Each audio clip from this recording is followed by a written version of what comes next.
Boa tarde, Isa. Boa tarde, pessoal que está ouvindo a gente. Muito obrigada pela sua participação aqui com a gente. Uma das participações que você tem aqui na PMT das nossas redes sociais. Então, muito obrigada por estar aqui com a gente hoje. Eu estava falando para o pessoal que você era uma das vozes por trás do podcast, então quem queria conhecer um pouco mais da Tabata, essa é a oportunidade. Isso aí, gente. Eu sou Tabata Mori aqui agora com vocês. Que joia! Eu sei que você é a jornalista também que está acostumada a fazer as perguntas, mas hoje você vai estar do outro lado, tá bom? Respondendo ao pessoal de casa. Às vezes isso é difícil para quem está acostumado a só fazer perguntas, mas hoje a gente vai inverter isso aí. Tá certo. Muito bem, Isa, estou preparada. Então vamos conversar um pouquinho sobre a sua vida, né? Para o pessoal conhecer um pouquinho mais você, a sua história, a sua trajetória missionária, né? Então conte pra gente um pouquinho como que começou, né, seu chamado missionário, como que você se viu que você tinha esse direcionamento para as missões e também de como que o Timor-Leste entrou na sua vida.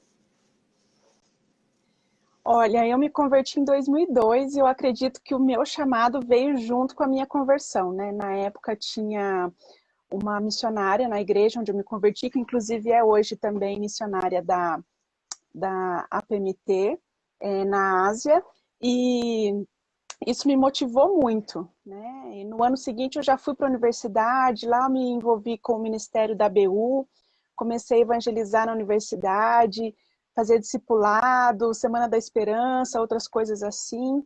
E aquele ambiente da ABU, da igreja, uma igreja muito envolvida com missões, o próprio SEM, trabalhando na Ultimato, né? Então respirava missões, né? De todas as formas ali, de todas as áreas. E isso realmente eu creio que me formou assim o meu caráter missionário, né? E o Timor-Leste veio ainda na época da universidade, em 2004 eu tive aula com a Margareta, que é uma indonésia, e ela falou assim, gente, vocês têm que ir para o Timor-Leste. O Timor-Leste é um país livre, ali rodeado de ilhas, de países muçulmanos, vocês têm que ir. Aí eu falei assim, poxa, será que esse é o meu país, né? Gente, isso foi 2004, o negócio ficou em stand-by, eu desisti, falei, não, meu ministério é aqui no Brasil mesmo. Fui para Asas de Socorro em 2010. Em 2012, eu ouvi uma coisa sobre o Timor e falei assim, poxa, que coisa bacana, né? Seria legal. E aí eu pensei, será que Deus ainda quer alguma coisa comigo e com o Timor-Leste, né? E aí eu decidi orar por um ano, gente, eu orei de março de 2012 até março de 2013. Eu orei para saber ali se Deus queria realmente que eu fosse para o Timor. Eu convidei um pessoal para orar comigo, né? E falei assim, gente, não é para orar para eu ir, não, é para orar para Deus me responder. Será que eu vou? Será que eu não vou? Será que eu Timor? E, gente, esse um ano de oração, assim, foi excepcional, foi super importante, porque eu descobri ali a minha convicção de chamado missionário, um direcionamento para o Timor-Leste e também sobre o que fazer, né? Vou fazer o que lá? E nesse momento de oração também surgiu o projeto Baruch. E aí eu tô então, comecei o treinamento aos poucos, ainda trabalhando, depois fiquei de tempo integral, já tenho trabalhado, né, um pouco também com discipulado aqui no Brasil e agora só esperando as portas abrirem para eu entrar no Timor. E, inclusive, você até já fez uma viagem de reconhecimento de campo, né, lá no Timor. Como foi para você, então, chegar no Timor e entrar de cabeça assim, nessa realidade para conhecer o que você já orava há muito tempo? Sim. Gente, foi muito massa. É engraçado, assim, porque a gente romantiza muito, né? Eu falei assim, ai, quando eu chegar no Timor, eu vou sentir uma coisa assim, e Deus falando comigo.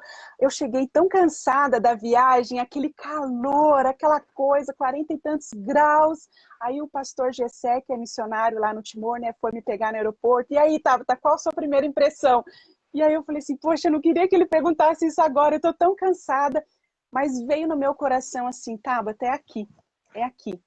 Aí quando eu tinha que vir embora, que eu fui, fiquei 3 meses lá, eu visitei várias igrejas, várias organizações cristãs, outras denominações, falei do projeto Baruch, perguntei, vocês acham importante? É, não é?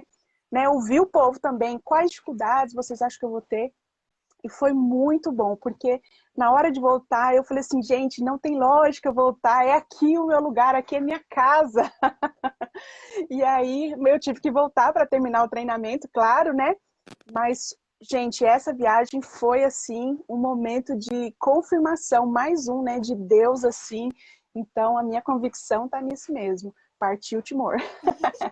E como foi também para eles? Assim, o que que você conseguiu observar do seu trabalho lá, né? Como que eles recepcionaram, né? Até mesmo você falou sobre, apresentou o seu projeto, o que que eles acharam? O que que foi a resposta dele para vocês, para você? Olha, o Timor-Leste é um país novo, né? Independente há menos de 20 anos, desde 2002, né?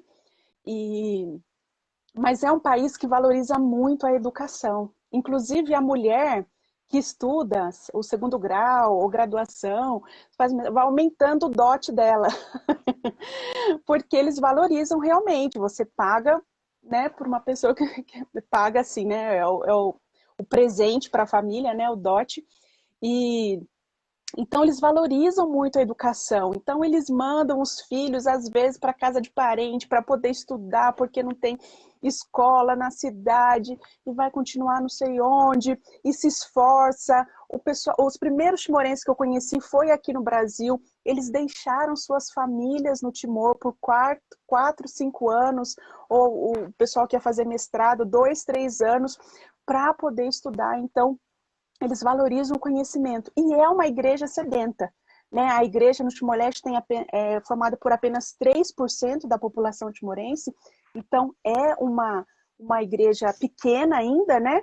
Mas a igreja evangélica, mas eles têm sede, é um povo com sede de conhecimento e que valoriza a educação. Então, quando eu apresentei a proposta de publicar literatura em Tetum, foi bíblica, né? Teológica também, né? Não tem. Mas isso vai ser um material riquíssimo, né? Pensa, gente, uma igreja que está começando, né? O pastor Gessé e a Ellen ali ainda traduzindo a Bíblia e sem os recursos que a gente tem de audiovisuais para dar aula, sem um comentário bíblico em teto, né? Eu visitei lá uma biblioteca do Instituto Camões, linda, maravilhosa, com computador, tudo de madeira, as cabininhas e tal, vazia, vazia, porque livros em português. Português não é uma opção no Timor-Leste, gente. Tetum é uma das línguas oficiais ao lado do português, mas é a língua mais falada, e nem é todo mundo, é 80% da população. Então, o projeto foi super bem recebido por todas as denominações e por todos com quem eu falei. Então vamos falar um pouquinho mais sobre o Timor-Leste, porque a gente já recebeu uma pergunta aqui de aonde que fica o Timor-Leste. Fala um pouquinho mais do país pra gente. Gente, o Timor-Leste é metade de uma ilha, só a parte leste da ilha de Timor, no sudeste asiático. Então, ali Laos, Camboja, Vietnã, Indonésia, é aquela região ali, o sudeste asiático. Então, você tem ali vários países hindus e muçulmanos ali na região, né? Gente, pense, a Indonésia são 17 mil ilhas. São 17 mil ilhas, não é uma coisa pequenininha, não é uma realidade, né? E por isso eu acho que eles invadiram o Timor-Leste quando ele se tornou independente de Portugal. Porque aquela única metade de ilha ali não faz parte da Indonésia. Então eles invadiram, ficaram lá por 25 anos, até que saíram. Mas é um país um pouco diferente, né? Eles são parecidos ali, mas é um pouco diferente. Então fica ali, Sudeste Asiático, ali no Pacífico Sul. E ele tem a característica de ter muitas línguas, né? Você falou sobre a literatura do teto, mas tem muitas outras línguas oficiais lá do país, né? Sim, são mais de 30 línguas. Não é dialeto, tem os dialetos também. São línguas, porque são 16 povos. Então, cada povo tem 2, 3 línguas. Né? Então, tem o tetum, e às vezes mais uma, às vezes mais duas. Então, é muita língua para trabalhar. Claro que na hora de publicar literatura, a publicação de um livro já é cara. Você pensar num país que ainda não tem uma estrutura gráfica é ainda mais caro. Então não dá para você publicar os livros em várias línguas. a gente vai ter que escolher uma, provavelmente o tétum, né? Provavelmente não, certamente o tétum, que é a mais falada e mais lida, claro, né? E como é que funciona até mesmo essa comunicação lá, o compartilhar do evangelho, né? Em relação à língua, de receber na língua do coração, né? Como que é essa questão por ser um país assim de tantas línguas? Olha, não tem como escapar, a língua do coração é a língua do povo. O tétum é a língua de ninguém. O tétum é uma língua meio que foi formada a partir do tétum téric, o português e o indonésio. Então você tem palavras ali dessas três línguas que é o tétum dili. Né? Eu vi a pergunta aqui, já vou responder. 1.200.000 habitantes, mais ou menos. Aí você pensa, se 1.200.000 dividido em 16 povos, cada um com a sua língua do coração. Né? Então, por exemplo, você tem o povo Mambai, o povo Macassai, o povo Fatalu. Então, cada um vai ter a sua língua do coração. E a melhor comunicação do evangelho seria na língua do povo específico. E até já perguntaram aqui, se você já fala o teto, se você já está estudando, já consegue se comunicar bem?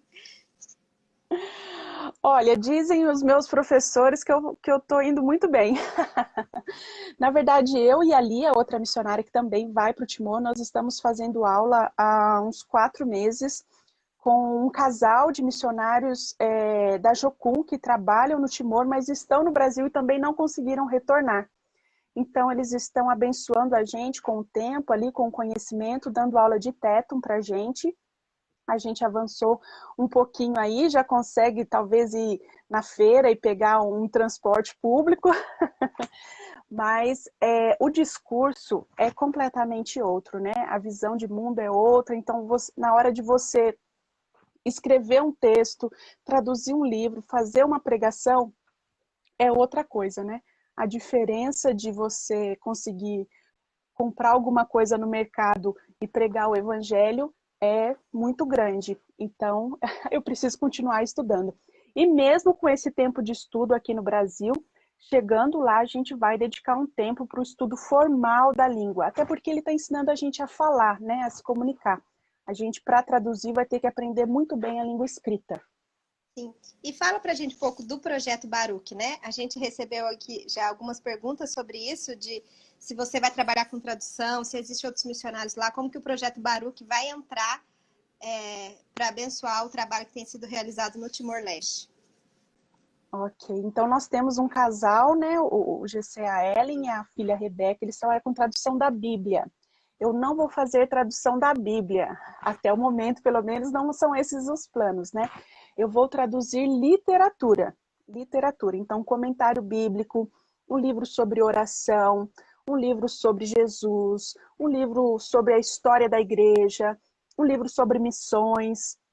Porque o lema do Projeto Baruch é por uma igreja que conhece, vive e proclama o Evangelho de Jesus. Quem não conhece, não vive. E quem não conhece, vive, não proclama. Então, a gente vai focar no conhecer, a gente vai focar no produzir literatura para preparar essa igreja. Ah, Tabata, mas será que só produzir literatura e colocar numa prateleira vai resolver? Eu creio que não. Por isso, o Projeto Baruch também prevê outras 2 atividades. Uma delas são as salas de leitura, que seriam pequenas bibliotecas.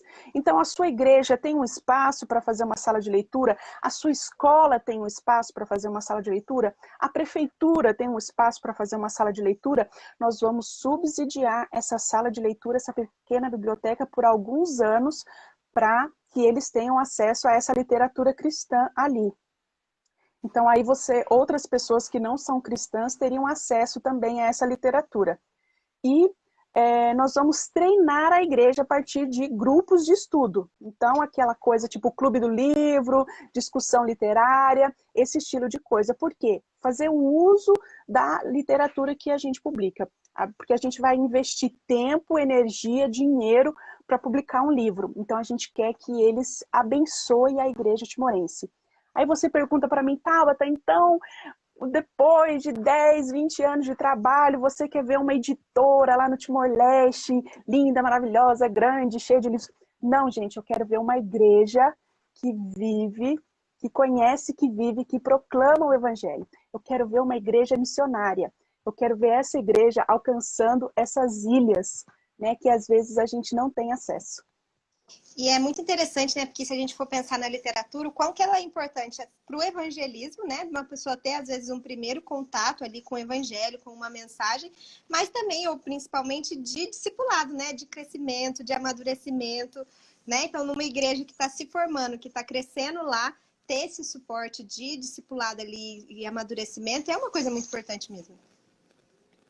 Sim, formação da igreja, né? A gente já passou dessa a ideia assim que o missionário é aquele que vai né, encher o pote do pessoal que está vazio. Não, né? O missionário é aquele que vai fortalecer a igreja. O que a igreja está precisando? No Timor-Leste, a igreja está precisando ainda de conhecimento. Então a gente vai trabalhar para que eles tenham acesso a isso. Vai trabalhar para que quando eles tiverem acesso, eles saibam absorver o conhecimento.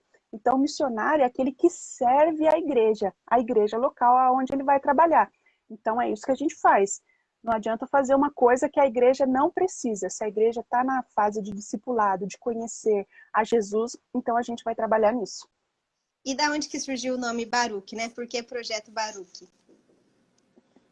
Gente, não tem nada a ver com Paulo César Baruch. Eu falei que qualquer dia eu vou chamar ele para cantar em alguma apresentação do Projeto Baruch. Ou vou fazer a apresentação do Projeto Baruch quando fizer um show, né? Porque tem várias piadinhas aí desse tipo. Não tem nada a ver com ele, gente. Tem a ver com o escrivão de Jeremias, lá em Jeremias 36. E nesse meu 1 ano de oração, né, de 2012 a 2013, eu estava meditando em Jeremias e eu achei bacana essa coisa de Deus registrar na palavra que ele quis se comunicar conosco de forma escrita, né? Então, Deus fala, né, para Jeremias, toma um rolo, um livro, escreve nele todas as coisas que eu te disser. Então, tomou Baruque um rolo, escreveu nele todas as coisas que o Senhor dizia, conforme ditava Jeremias. Então, tá ali em Jeremias 36. E eu falei assim, eu vou ser Baruque, né? Quero ver o que Deus quer falar para esse povo, o que Deus quer contar para esse povo, e eu vou ali publicar essas coisas todas. E ali mesmo fala, né, se fosse só fala de Jeremias, talvez acabasse ali. Mas só nesse capítulo você vai ver quantas oportunidades esse conhecimento pôde ser acessado porque estava escrito no livro.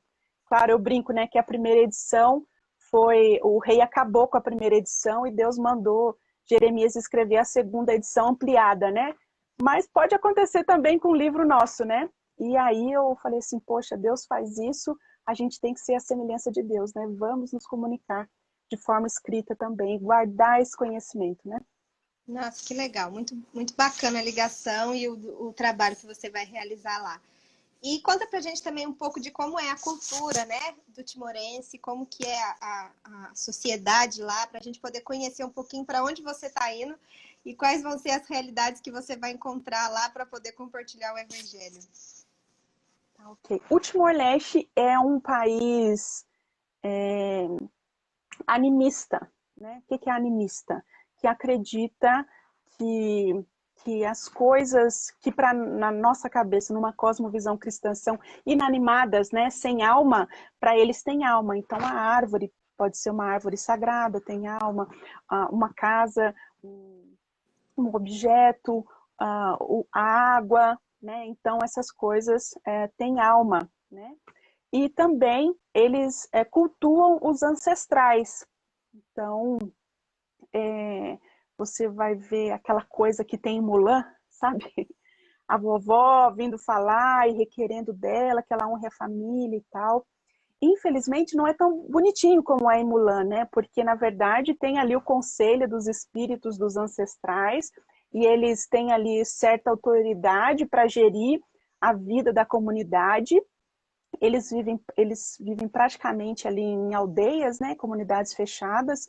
Cada um sabe, mesmo nas cidades maiores, onde as aldeias já se encontraram e você vai ter ruas asfaltadas e casas de alvenaria, eles sabem exatamente onde termina a aldeia dele e começa a do outro, né? Então, eles estão ali.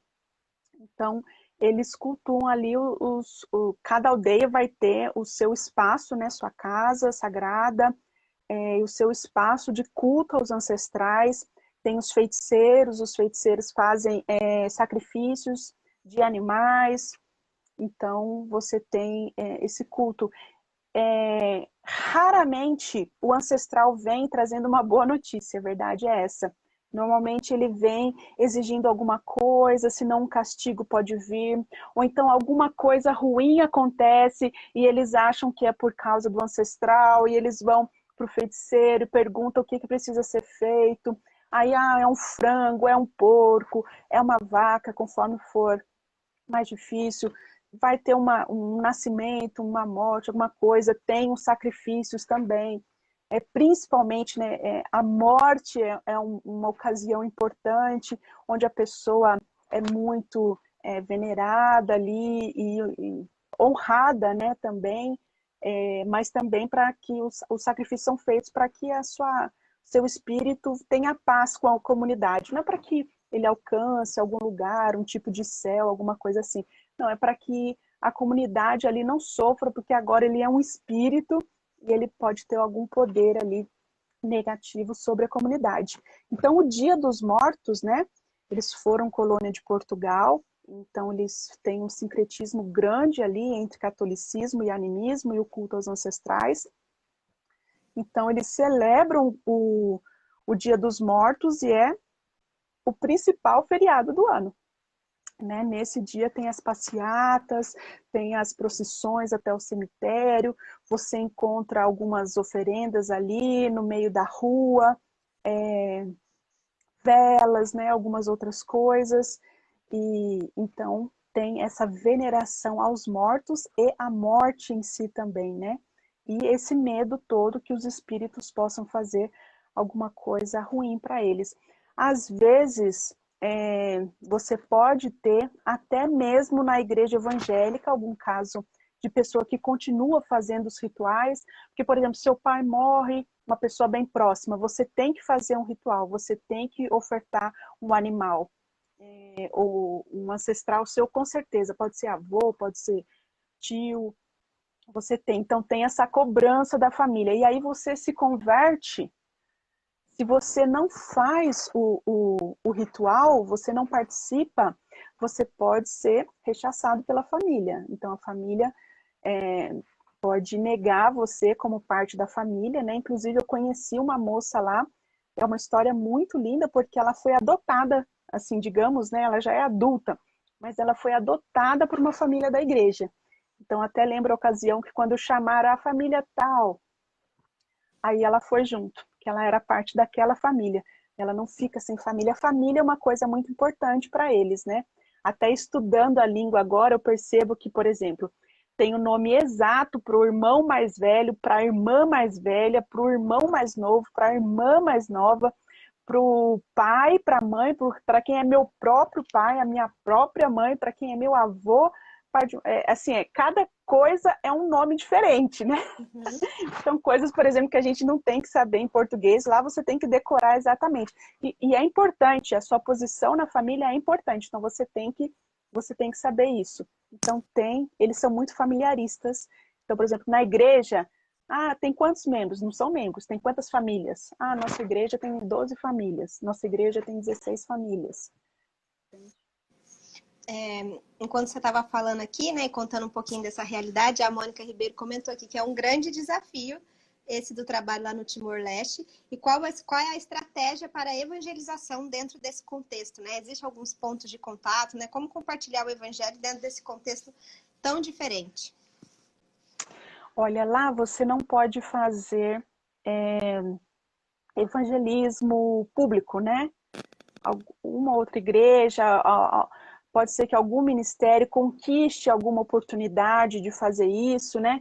Mas em geral você é proibido. Você não pode ir para a feira, por exemplo, e fazer um evangelismo, ou não pode, né? Eles não veem com bons olhos a conversão. Você pode ser presbiteriano. Lá tem igreja presbiteriana, né? Uma das denominações. Você pode ser presbiteriano. Você não pode mudar. Então você pode ser católico. Por que eu falo católico?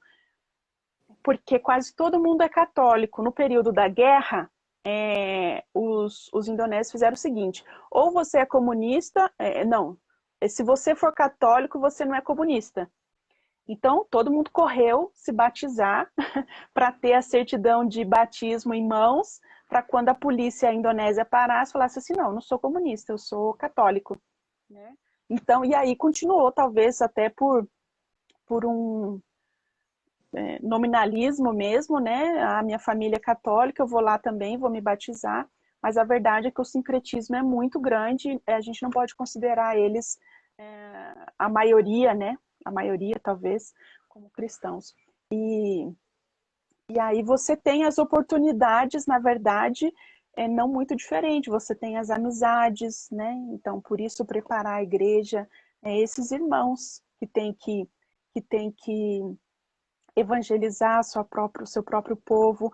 Claro, plantação de igreja, né? Você vai para uma comunidade. Você não pode chegar numa aldeia e falar assim: oi, gente, vim plantar uma igreja, vim morar aqui. Não. Você tem que ser convidado por alguém. Então, alguém que você conhece tem que te apresentar para alguém dentro da aldeia, e a aldeia pode te convidar para morar lá ou para trabalhar lá. Se você tiver o convite da liderança ali, então você tem livre acesso. Então, esse tipo de coisa. As crianças são muito acessíveis, né? Então, você vai ter ali vários trabalhos com crianças. Às vezes, através das crianças se chegam aos adultos. É uma coisa comum. E tem muitas necessidades sociais e econômicas ali que também podem ser um jeito de demonstrar esse amor e abrir aí portas para compartilhar o evangelho. Mas você é livre para compartilhar a sua fé com uma pessoa. Você não pode fazer um evento, mas você pode falar. Então, eu posso, por exemplo, numa fila, estando no mesmo espaço, eu posso compartilhar a minha fé, né? Posso, eu não sei a qual abertura, mas lá tinha uma rádio cristã. Então, por exemplo, você pode compartilhar o evangelho através da rádio. Tem o pessoal do Projeto Montanha que tem um canal de TV ali, o que é muito bom, porque, pelo menos quando eu estive lá, a TV só tinha o jornal em teto e nada mais, o resto era tudo reprodução da TV indonésia, então eles não têm programação em teto, né? Tudo que vier será bem-vindo, acessível, porque é mais acessível para eles. Então, você tem aqui algumas formas de evangelização pessoal e podemos dizer em massa, né, através dos meios de comunicação, mas não através de eventos, essas coisas. E como que é a realidade da igreja hoje, né? Você falou que existe uma igreja presbiteriana, né? Qual que é essa porcentagem, essa realidade? Como que está a igreja? Olha, a igreja mais antiga lá é a Igreja Assembleia de Deus.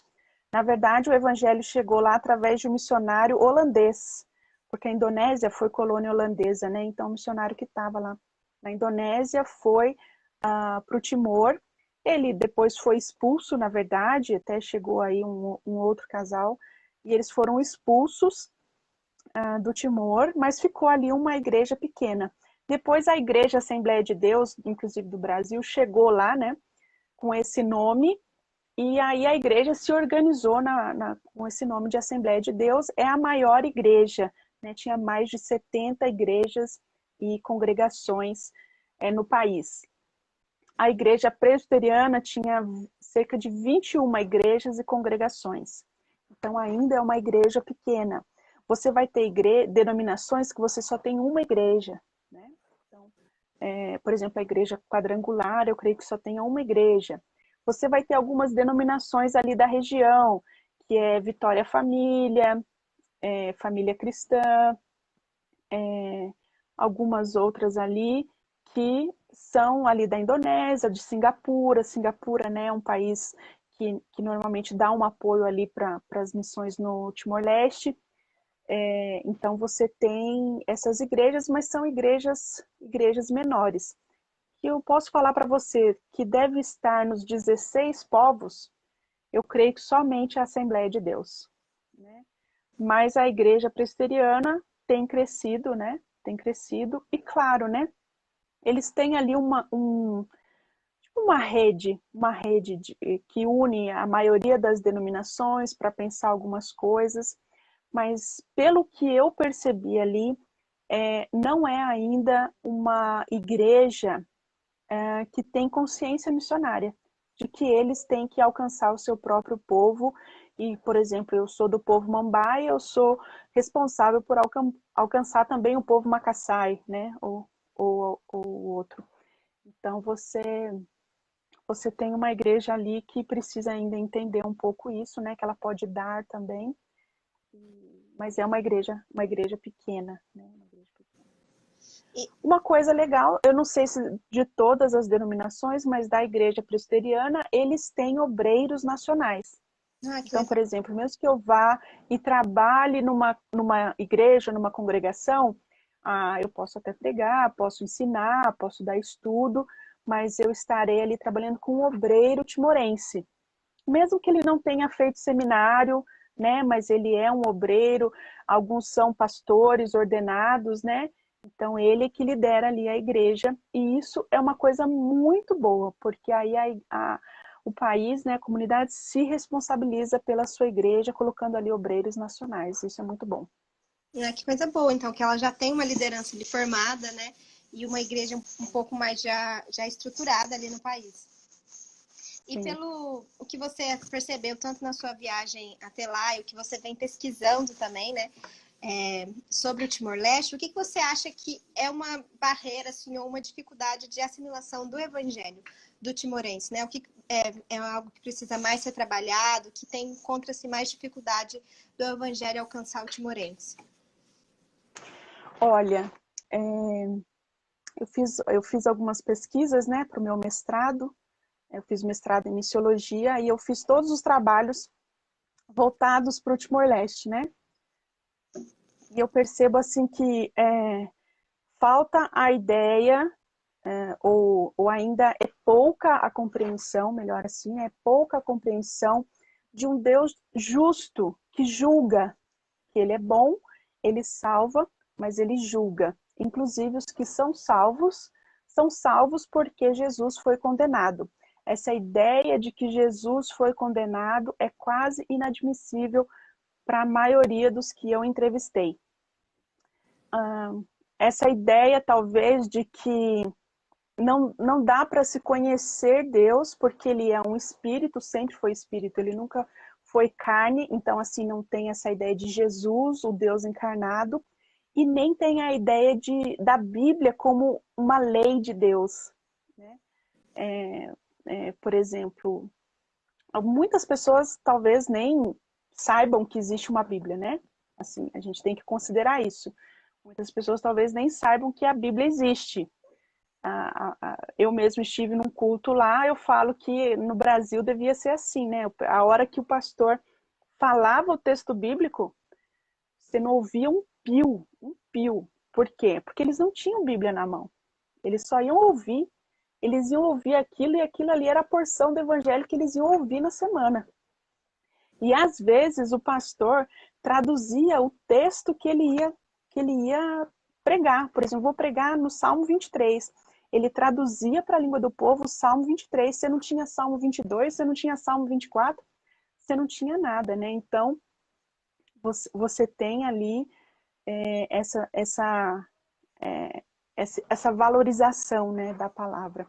Mas precisa desse entendimento, que é um entendimento bíblico. Não dá para corrigir sem levar um ensino bíblico. Né? Falta ensinamento bíblico. Como eu disse, muitos obreiros não fizeram seminário, né? Não tem um seminário ainda no Timor. Alguns estudaram no Brasil, alguns estudaram na Indonésia, mas são poucos, né? Então, falta esse entendimento sobre Deus, a pessoa de Deus, né? A justiça, a pessoa de Jesus Cristo e, claro, o poder do Espírito Santo. Para eles vai ser um ensinamento essencial ali, para saber que Deus é Espírito, o Espírito Santo habita em nós, né? E esse Espírito é mais forte, é maior do que qualquer outro espírito, né? Esse entendimento é essencial ali para eles. Agora, para mim, assim, a barreira maior de todas é a barreira linguística, né? A diversidade de línguas. né? Os missionários lá já falaram, Tabata, venha preparada para aprender 2, 3 línguas. Então, gente, estou aprendendo a primeira. Daí eu vou aprender a segunda, depois a terceira, quem sabe. Não, é verdade. Também, e agora uma coisa boa, que você percebe até mesmo da cultura do timorense, que é de fácil assimilação do evangelho, né? Que é algo que para eles é mais fácil e que eles vivem com uma, às vezes até com mais fé do que outras culturas, né? Por conta da característica deles. Você chegou a perceber alguma coisa assim? Olha, uma coisa que chamou a minha atenção quando eu estive lá foi a questão do lavar os pés e do beijo de Judas. Porque é aquela comunidade oriental, né, em que você entra em casa sem sapato, então você lava os pés antes de entrar. Por quê? Tudo é no chão, né? A cama é no chão, você come no chão, então o chão tem que estar limpo. Então, quando você entra, você tem que estar limpo, né? Então, essa ideia me ajudou a entender melhor o evangelho. Então, para eles leem aquilo ali, ai, tranquilo, né? Fazia isso mesmo. A questão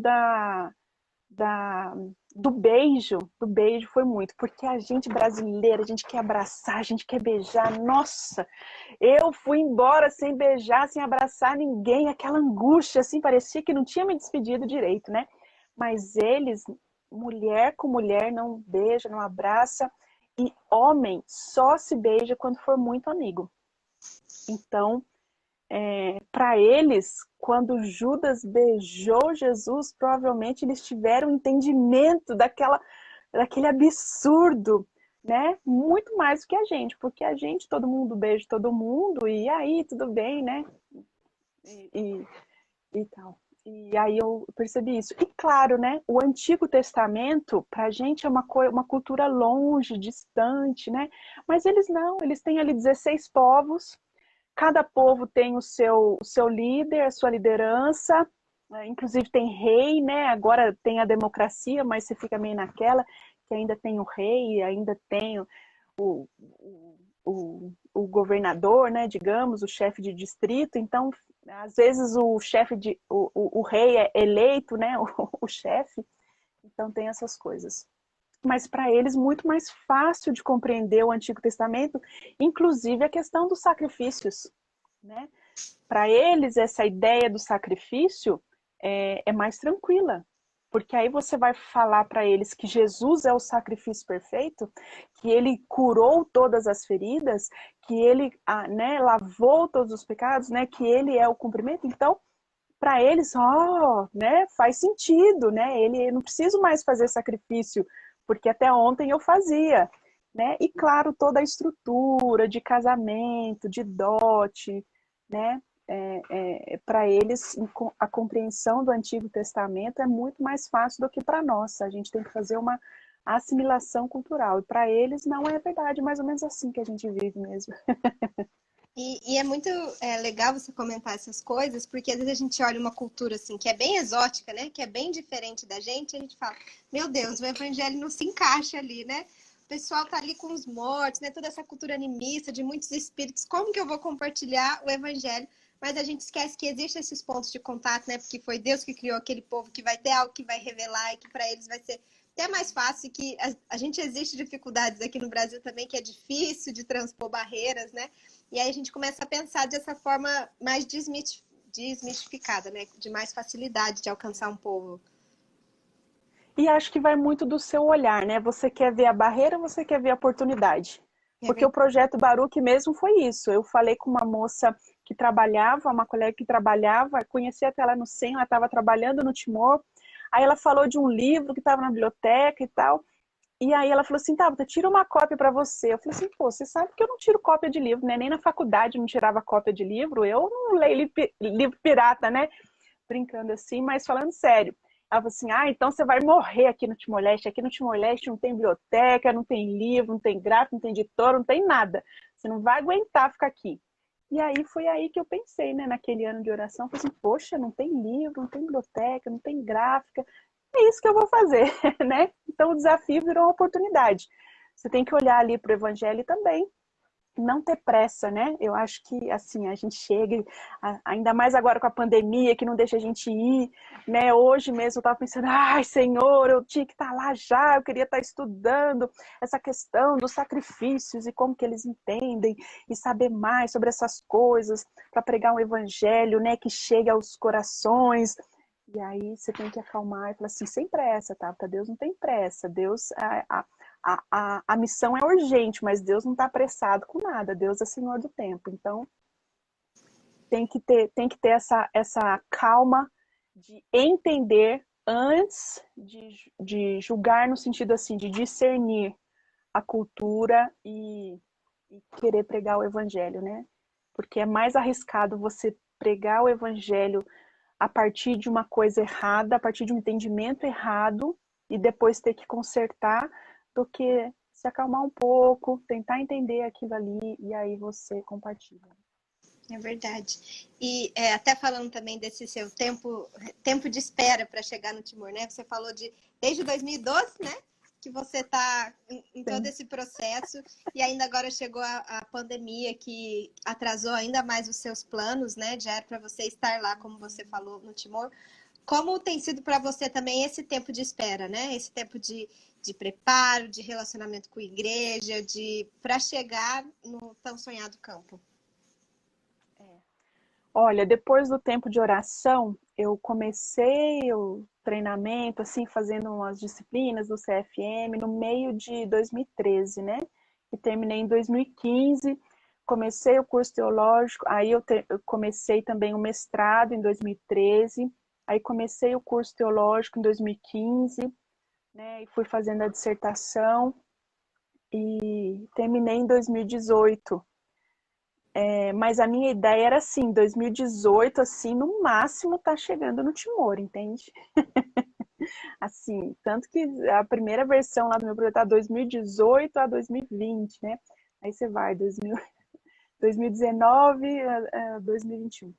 Mas, então, 2018 eu queria estar lá e eu fui recebida como missionária da PMT, depois em outubro.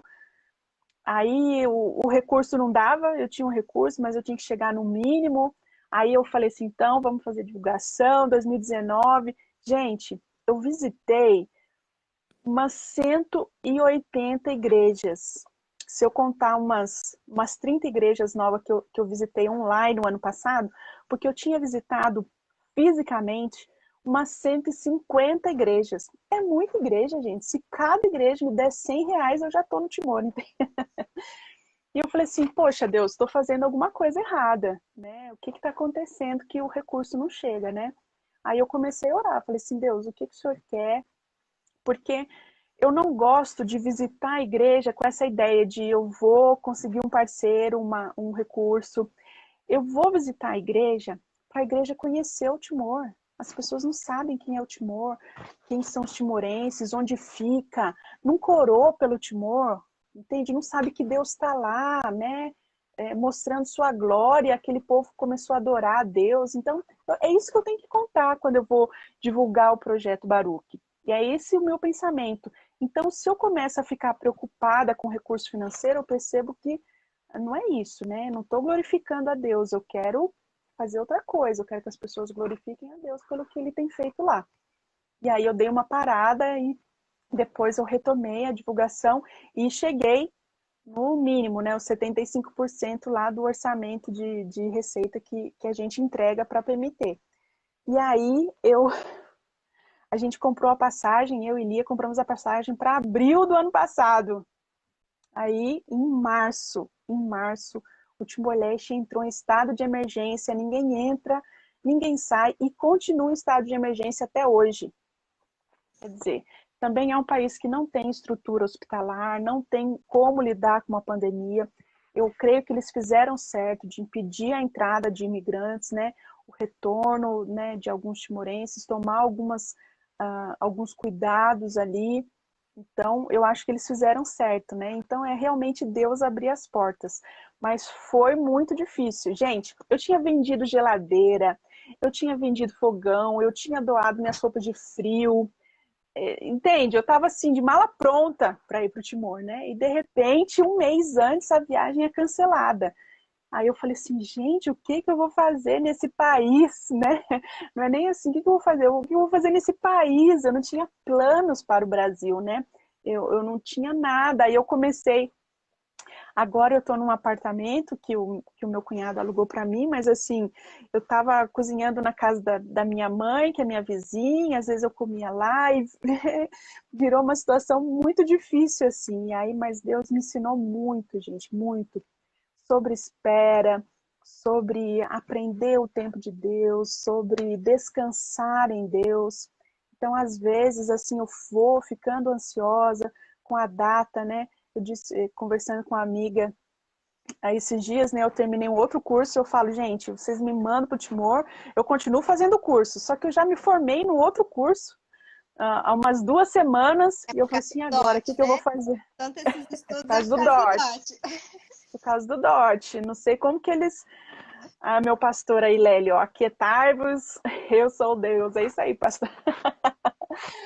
Mas aí eu volto assim nessa angústia e eu falo assim, não, não, eu tenho que pensar, né? E aí essa amiga falou assim, não, é normal se estressar, porque quantas vezes você já entrou nessa de recalculando a rota, né? Quer dizer, para onde que eu vou agora, né? Para onde que eu vou agora? E aí realmente descansar em Deus. Gente, eu não sei para quê, né? Pode ser só para a glória de Deus e amém, né? Mas não sei se Deus vai usar esse aprendizado no futuro. Mas é um aprendizado que não tem como aprender, sabe? Assim, foi a pandemia, o aprendizado da pandemia. Eu tenho aprendido muito nessa pandemia. Não sei vocês, mas assim, eu falo que Deus tem me dado presentes que só são possíveis por causa da pandemia. Então, eu tô colhendo os frutos, eu falo, colhendo os frutos da pandemia. E aguardando, né? E aguardando.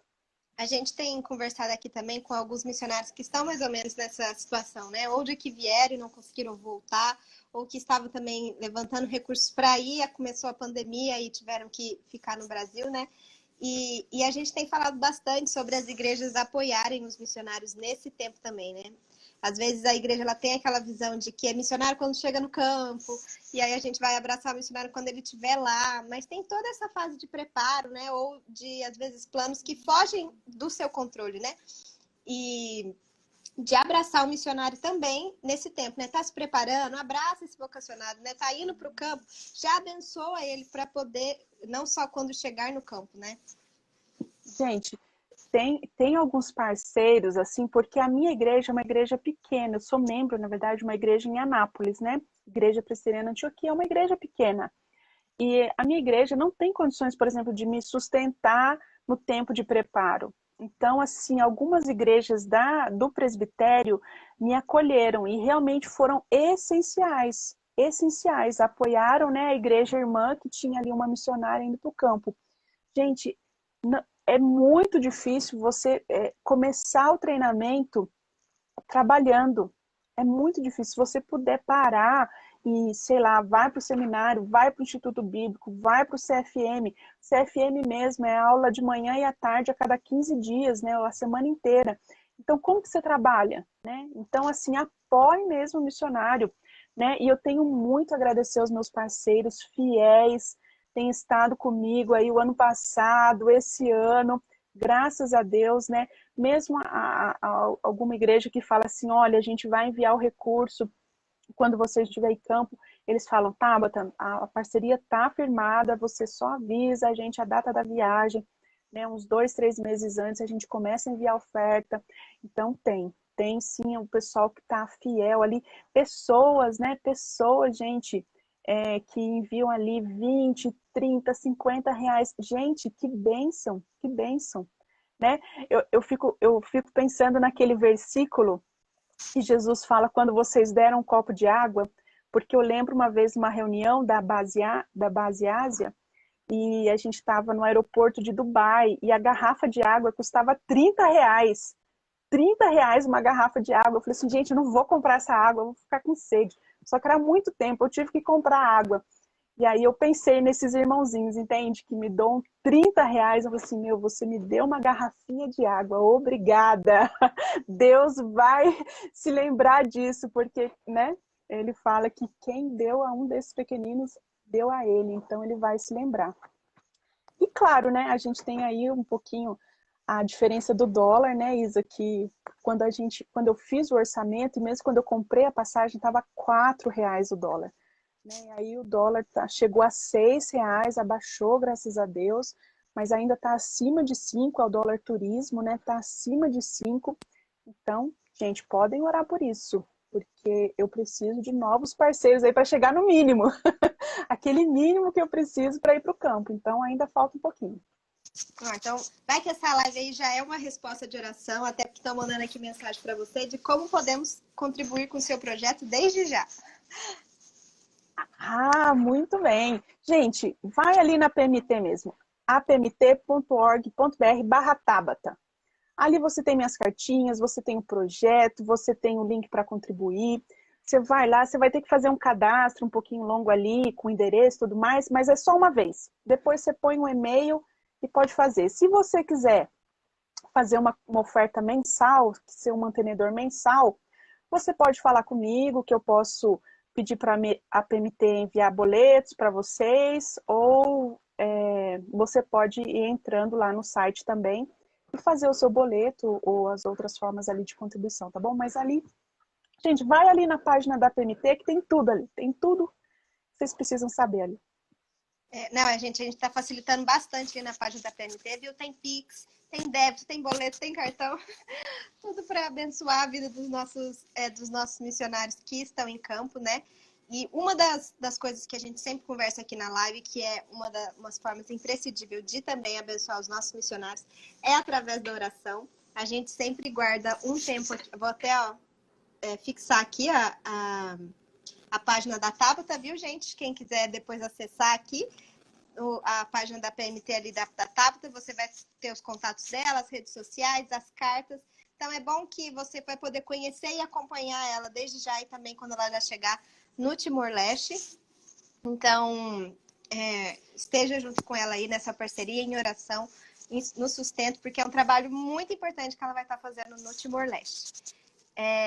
E uma das oportunidades que a gente tem aqui como igreja de abençoar os missionários é orando. Então a gente reserva um pedaço aqui dessa live também para compartilhar pedidos de oração, tá? Para a gente, como igreja, orar por você, pelos seus motivos específicos, né?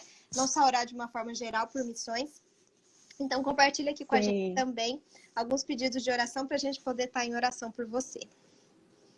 Ok. A Ana Paula ali está falando que eu estive na igreja dela em Juiz de Fora, amém, porque tem alguns parceiros ali em Juiz de Fora, muito bom.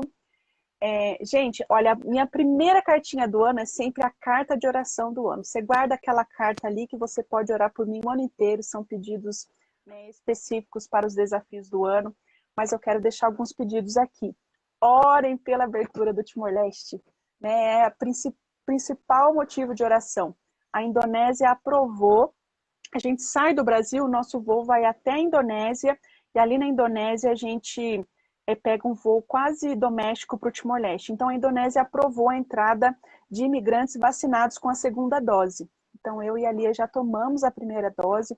Até setembro, a gente deve tomar a segunda dose. Então, em setembro, a gente quer marcar uma data para a viagem. Mas, para isso, o Timor-Leste precisa estar aberto. Então, orem para que uma lei semelhante seja aprovada pelo Timor. É o governo que tem que fazer isso, a gente não tem outras formas, né?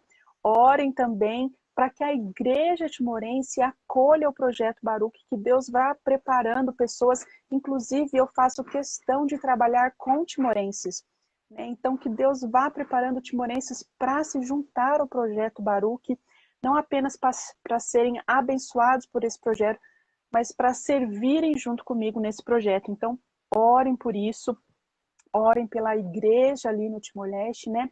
Orem para que também o trabalho que eu tenho realizado aqui no Brasil de discipulado, de famílias, o trabalho com as crianças, que infelizmente está um pouco parado por causa da pandemia, né?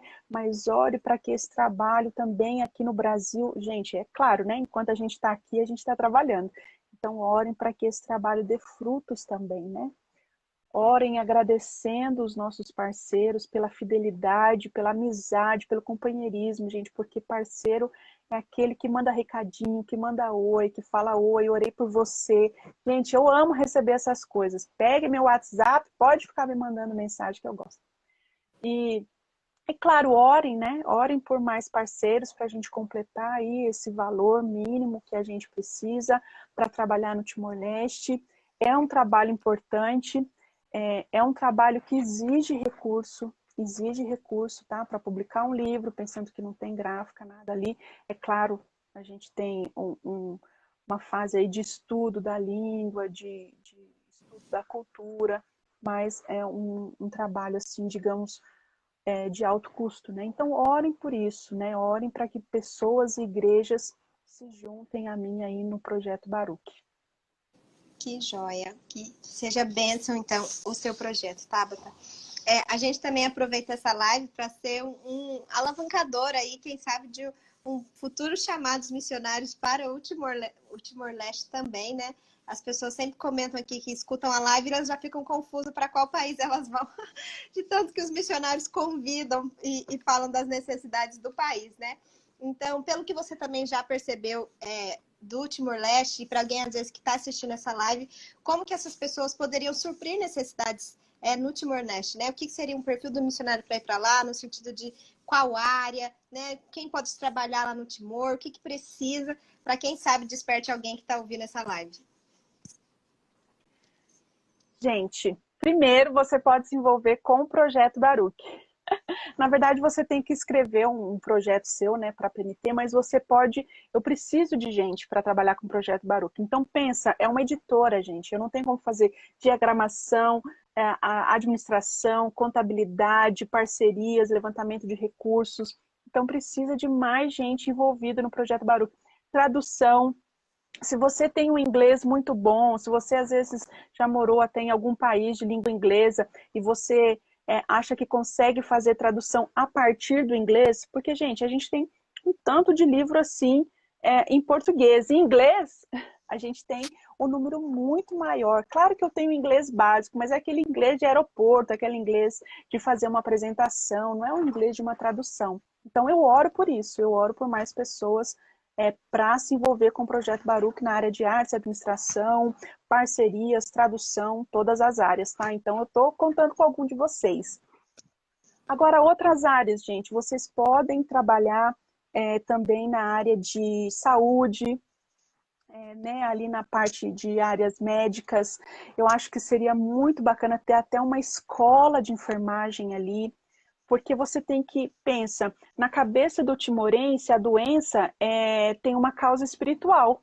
Então, se o timorense não entender que a doença tem uma causa biológica, não adianta você fazer prevenção, por exemplo, ou tratamentos de longo prazo, né? Tem muita gente com tuberculose lá. E tuberculose exige um tratamento de longo prazo.